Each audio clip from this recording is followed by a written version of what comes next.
দুই বান্ধবীর মুখে মিষ্টি হাসি। চলে গেলাম কিন্তু আজকে শপিং করতে।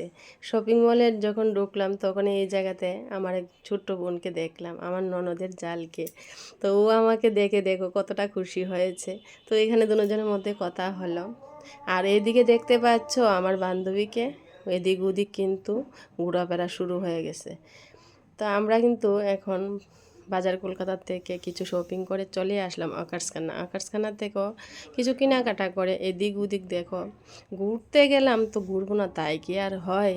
তো এদিক ওদিক ঘোরাফেরা করতে করতে কিন্তু আকাশখানার একটা গলিতে, যে ব্যাগ বাজারের সামনে, সেই গলিতে চলে গেলাম। আর ওইখানে ব্যাগের মেলা, ব্যাগের মেলা, মেলা মেলা মেলা আর কি বলবো। তো ব্যাগ বাজারে আবার চলে আসলাম। কোথাও যাব আমি যদি ব্যাগ বাজারে বা কোনো মলে যদি একটু না যেতে পারি তাইলে আমার কাছে ভালো লাগে না। আর ব্যাগ বাজারে গিয়ে কিছু দেখি না দেখি আমার কাছে ফুলের যে মানে জায়গাটা, সেই জায়গাটা যদি আমি না যাই তাহলে ভালোই লাগে না।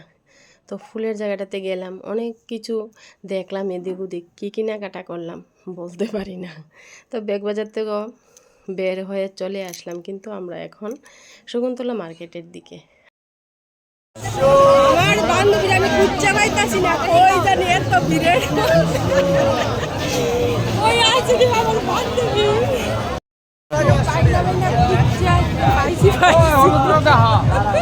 যাক, ফাইনালি আমার বান্ধবীকে পেয়ে গেলাম। আর একজন একজনকে খুঁজতে খুঁজতে এত ক্লান্ত হলাম, ভাবলাম একটু ঠান্ডা খেয়ে নিই।